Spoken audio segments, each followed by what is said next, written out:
ते तापाने फणफणत होते तेव्हा गोमूत्र पिऊन ते बरे झाले. धन्य आहे त्यांची. अशी माणसं शिकतात कशी, नेमकं शिकतात काय? तर जे मी तुम्हाला सांगत होतो की आपण जे काय करतो एवढा मुंबईकर कधी निष्ठुर होऊ शकत नाही. महाराष्ट्रातला अस्सल मराठमोळा मावळा जो आहे तो कधी शिवसेनेशी गद्दारी करू शकत नाही.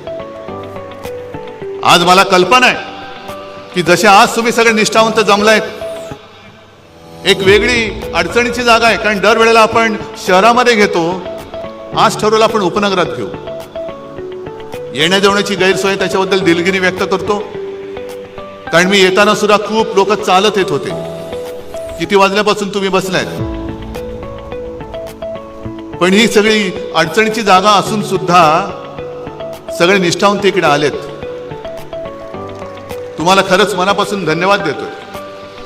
कारण मी लढतोच आहे तुमच्या ताकदीसाठी, तुमच्या ताकदीमुळे, तुमच्या ताकदीच्या भरोश्यावर मी लढतोय. वांद्र्याला तिकडे गद्दारांचा मेळावा सुरू आहे. आपली ही सभा झाल्यानंतर ते राजकारणातले बाडगे आणि गद्दार चिरकणार तर आहेत, कारण त्यांचं कामच ते. एक तर काही स्वतःचे विचार नाही, आदर्श नाही. फक्त मला त्या गद्दाराने एक सांगायचे की अरे तुम्हाला कळते का तुम्ही काय करताय? तुमच्या हातात चाकू देऊन या महाराष्ट्राच्या मातेचा तुमच्याकडनं वध करतायत, महाराष्ट्राच्या अस्मितेचा वध करतायत. कळते तुम्हाला? पैसे घेऊन जाताय, जा. आज कदाचित तुम्ही जिंकला असं तुम्हाला वाटत असेल, पण दोघांमधला फरक, आज आम्ही हरलो तरी सुद्धा जनता ज्या पद्धतीने माझं स्वागत करते कुठेही गेलं तरी, आणि सांगते हळहळतात की उद्धवजी असं नाही व्हायला पाहिजे, आम्ही शिवसेनेला मत दिलेलं आहे. गद्दार जिंकले असतील कारण त्याने जिंकवणारे अमित शहा तिकडे बसलेत. संपूर्ण बेकायदेशीररीतीने सरकारी यंत्रणा वापरल्या, निवडणूक आयोग वापरला.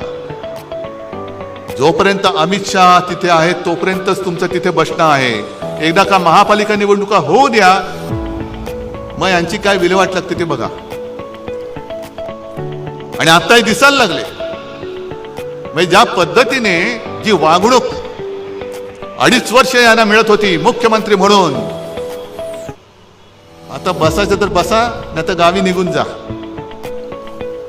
मग ते लहान मुलांचं गाणं मला आठवतंय, रुसूबाई रुसू गावात बसू, नाही काय कोपऱ्यात बसू.